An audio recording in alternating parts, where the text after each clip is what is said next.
The year is 2160. The place, the Pacific Ocean off the coast of Japan.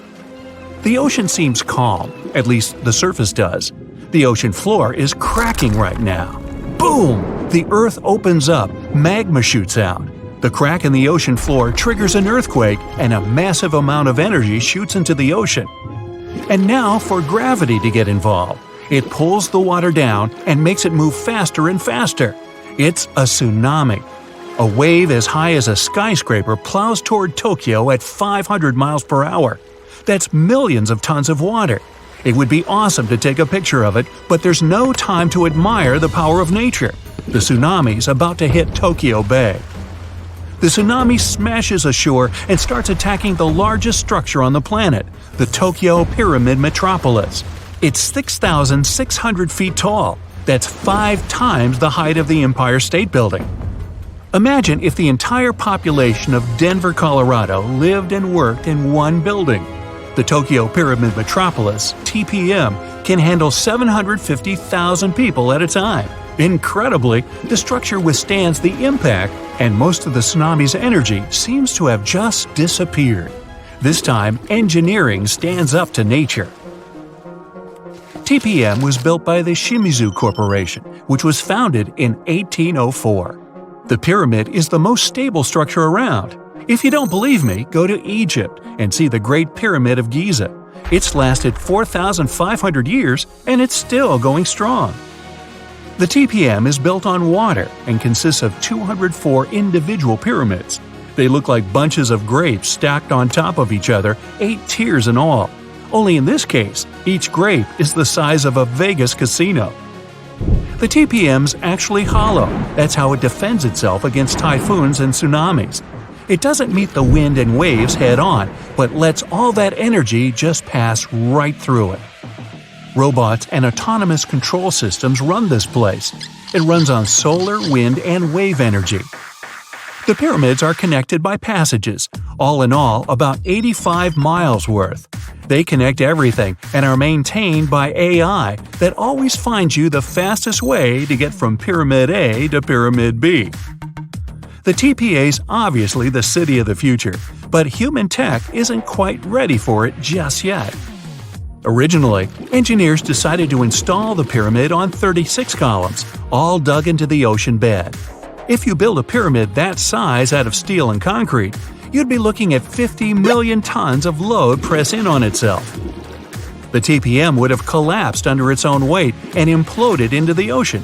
They needed something 1,000 times lighter than concrete and stronger than steel. So, what's this futuristic material?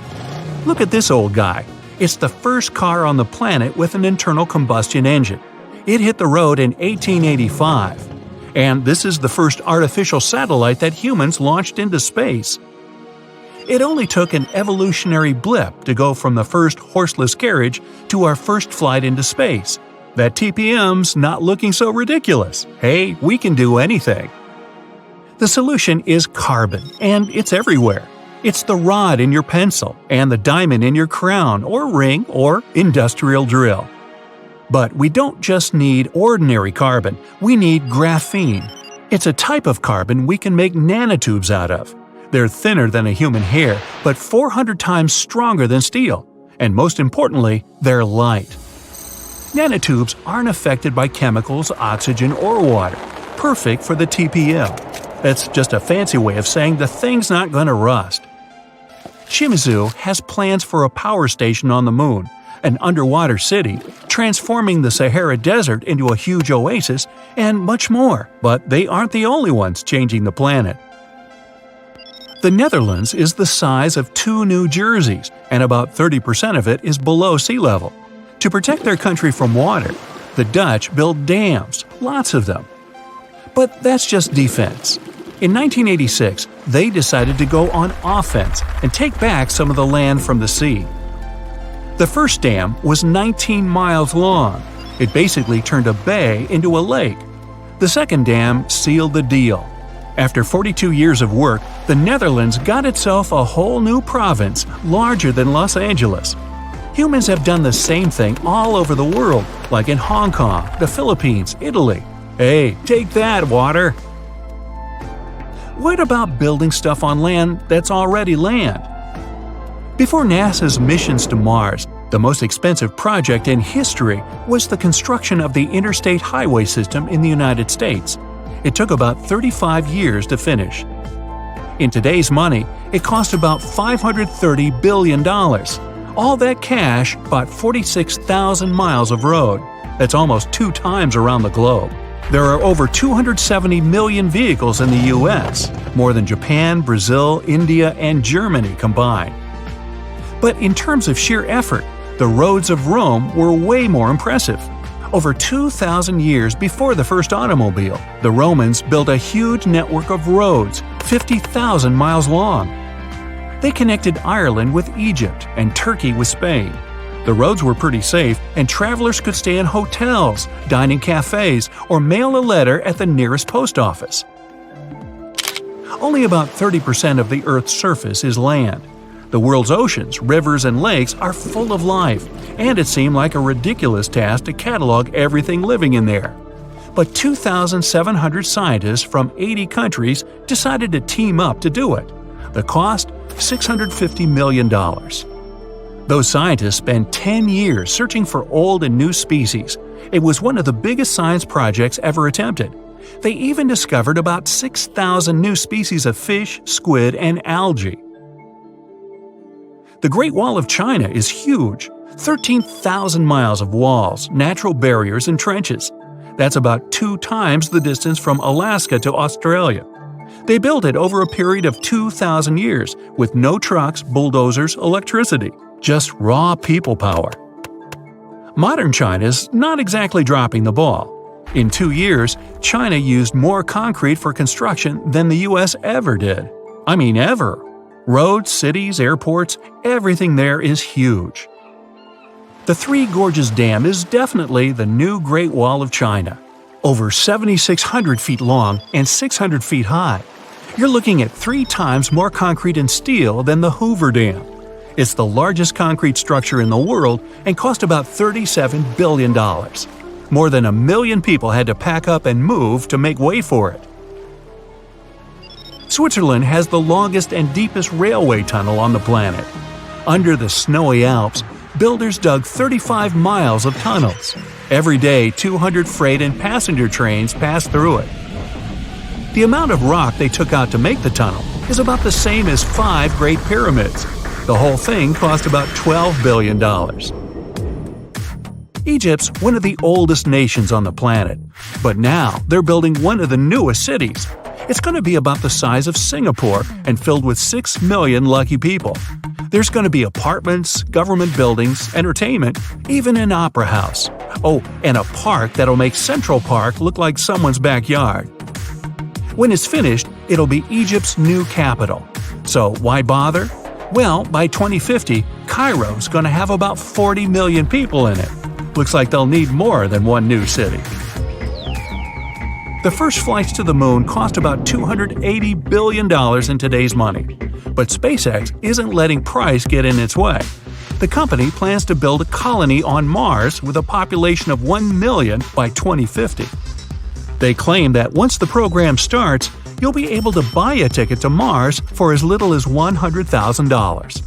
But the biggest science project ever is definitely the International Space Station. It weighs as much as 2 Boeing 747s and zooms through space at the speed of 17,500 miles per hour. That pencils out to be 5 miles per second. The station orbits the Earth 16 times per day, and it doesn't come cheap. Luckily, a whole bunch of countries share the bill, but it's definitely the most expensive room service anywhere in the galaxy. It costs $10,000 to deliver a bottle of water from Earth to the space station. Hey, at that price, I think it's important to ask, sparkling or still? Imagine that it's the year 2025, and our planet has completely changed.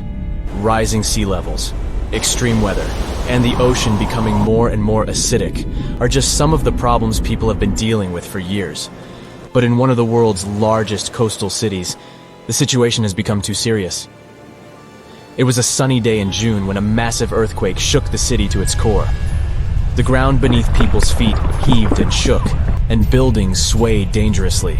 People ran through the streets in panic, trying to find safety.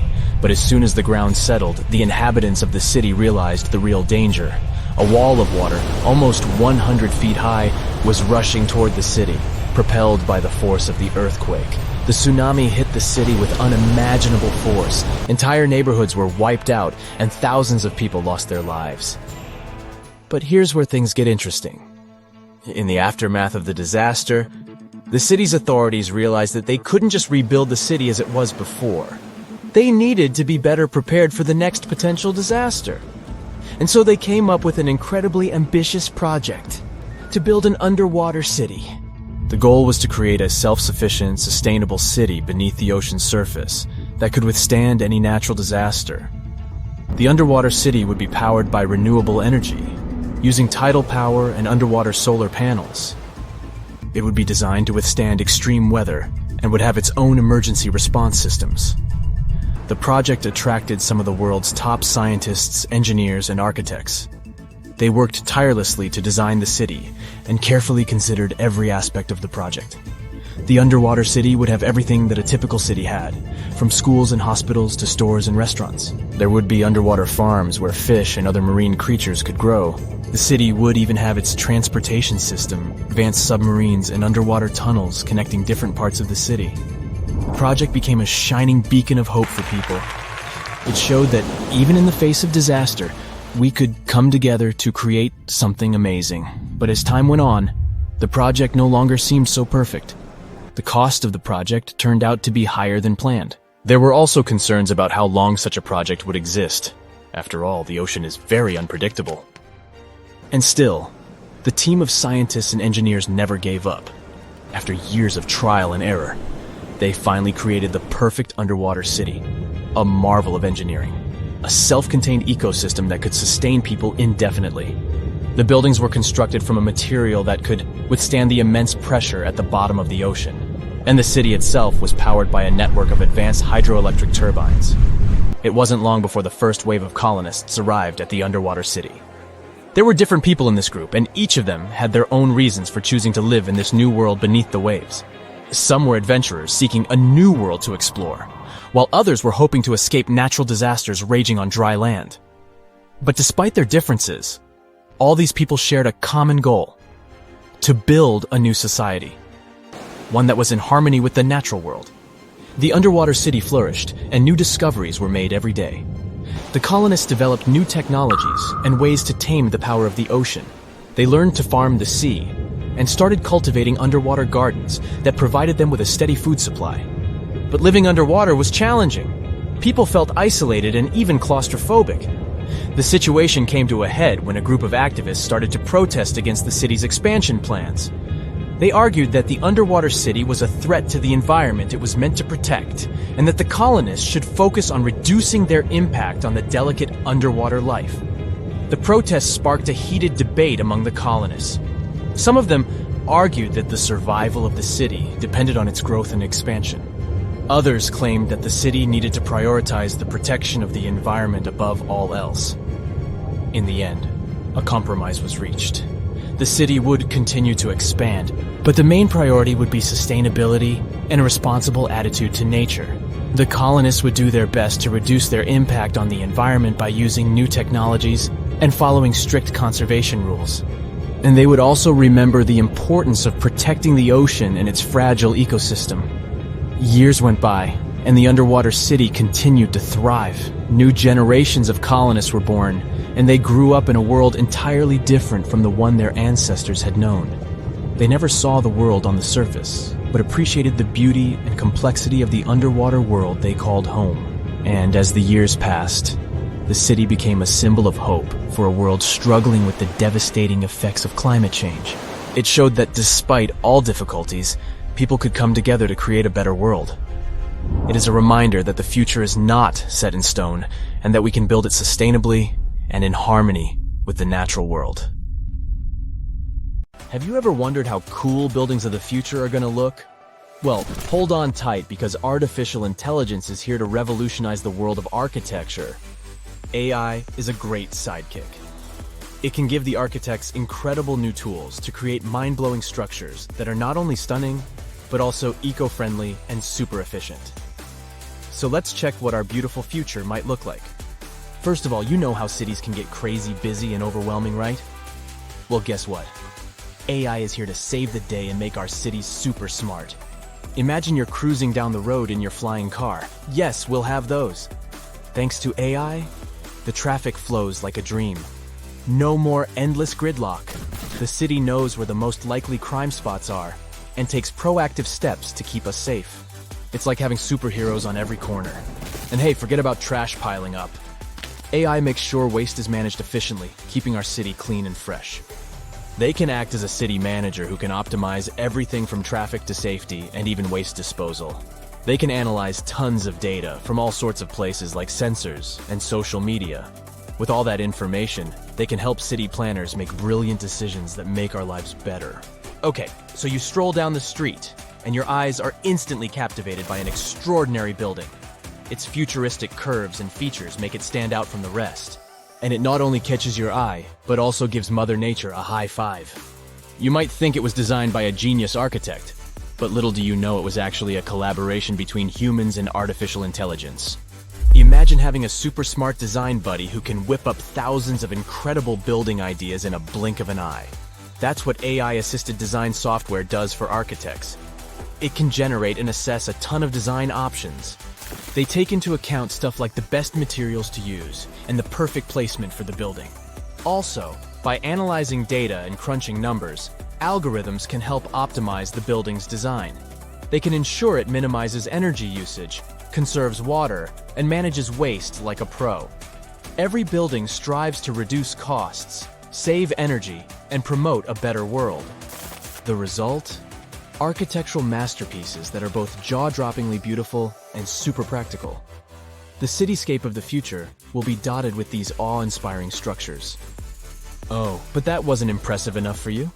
Well, how about a stunning, futuristic building that seems to defy gravity? It's not made of traditional bricks and mortar. Oh no! This marvel was created using the powers of 3D printing. With the help of AI, architects designed every intricate detail and fed all the important data, like what materials to use and how the site conditions might affect the structure. AI algorithms worked their magic to optimize the design, making it both breathtakingly beautiful and rock solid. 3D printing is basically like having a magical machine that can create awesome structures straight out of a sci-fi movie, and AI jumps in to make sure these structures are not just pretty, but also strong. In the city of the future, 3D printing will become the ultimate architect's tool. It will allow them to create structures that were once impossible to build. From mind-bending shapes to intricate details, the possibilities are endless. But AI isn't just making buildings look great, it also makes them efficient and cozy. Let's say you step into a futuristic office building, and voila! The lights automatically adjust to match your mood, and the temperature is set perfectly for you. These futuristic buildings are capable of sensing and responding to their surroundings, just like you do. They control the lighting, keeping it just right for the time of day. They manage the temperature, so it's always cozy and comfortable. They even keep a watchful eye on security and fix small issues before they become big headaches. So, the smart building knows when people come and go, so it optimizes energy usage accordingly, saving the planet and some cash along the way. Now the cool thing is, all these aren't the only possibilities. How about turning skyscrapers into a vertical forest? Recently, an architect from India got super excited about the power of artificial intelligence. So, he decided to team up with an image bot called Midjourney to create a vision for the future. But instead of a dull, robotic world, they aimed for something spectacular. With text prompts like utopian technology and futuristic towers, the architect and AI got to work. Guess what? Midjourney didn't disappoint. It conjured up a world where buildings were covered in lush vertical forests and adorned with shapes inspired by nature. They wanted to create a sustainable future that harmonized with the environment. The architect, Manas Bhatia, is super positive about AI's potential. He doesn't see it as a threat to his job, but as a powerful tool for positive change. He envisions a future where architects and AI collaborate to make breathtaking designs. In his project, Patya even asked the AI to imagine symbiotic and hollowed structures, and it responded with pictures of apartments nestled within hollowed-out trees. Imagine a world where the building itself becomes a living, breathing part of nature. Well, Bhatia believes that nature should play a big role in architecture. He loves designing structures that embrace nature's beauty and functionality. From buildings built around trees to facades that regulate temperature, he's all about blending architecture with the natural world. With architects like Bhatia and the superpowers of AI, the future of cities is going to be amazing. So get ready to step into a world where nature and technology coexist in perfect harmony. It's a dream we can't wait to see come true. Or, if you're not a big fan of trees, how about this? Skyscrapers that aren't made of solid bricks, but instead, they're inflatable wonders. Zumo, an architectural practice in Barcelona, used the magic of AI to bring these wobbly structures to life. These inflatable superstructures rise above future cities like illuminated balloons in the sky. Here's the best part. These inflatable buildings have sustainability superpowers. You can pump them up to towering heights, flatten them for easy transportation, and rebuild them wherever they're needed. Plus, they're powered by renewable energy, reducing their impact on the environment. Pretty cool, right? Phew. The future is zooming toward us like a rocket. Artificial intelligence can become the secret sauce that makes architects' work extra special. But hey, with great power comes great responsibility.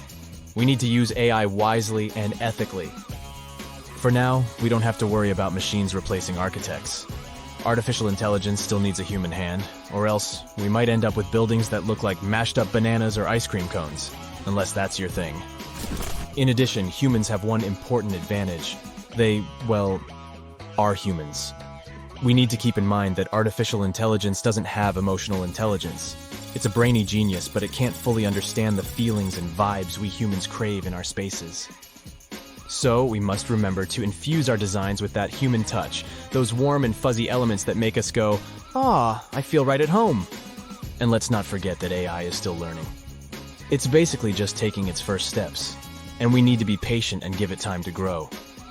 Rushing things too quickly could lead to wonky designs or buildings that look like a jumbled puzzle. This might look cool if you like avant-garde architecture, but for regular folk, no thanks.